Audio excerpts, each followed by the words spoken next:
ফুচকার টেস্টে এগিয়ে কি কলকাতা নাকি ওড়িশা?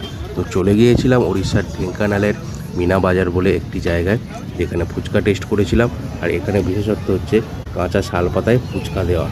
এই যে এখানে একটা বিশেষত্ব হচ্ছে এই যে কাঁচা শাল পাতা, বহুদিন পরে খাচ্ছি। ছোটোবেলায় আমাদের ওখানে খেতাম, কিন্তু সে শাল পাতাটা কিন্তু ইয়ে হয়ে যেত, মানে পাতাটা পেকে যেত বা শুকনো হয়ে যেত।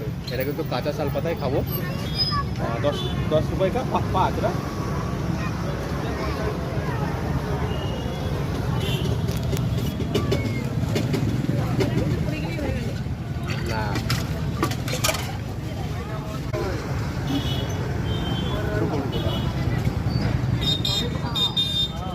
कैसा है? नमक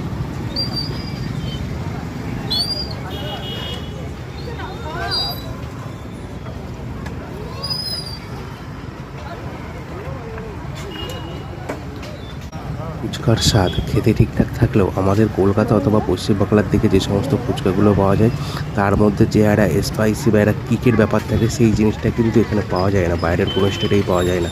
এই মতের সাথে কারা কারা সহমত আছেন একবার কমেন্ট করে জানিয়ে দেবেন তো। আমার তো কলকাতার ফুচকা অথবা টক জল অথবা আলু মাখাটাই বেটার লাগে।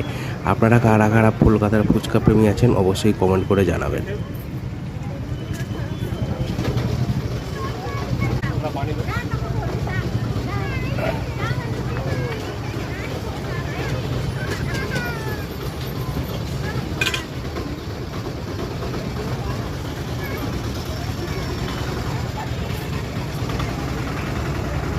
হ্যাঁ, শেষে যে শুকনো ফুচকা দুটো দিয়েছিল তার টেস্ট কিন্তু ভালো ছিল।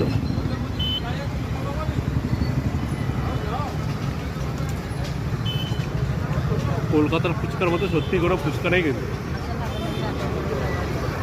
টেস্ট করার জন্য ঠিক আছে, কলকাতার ফুচকা ইজ বেস্ট।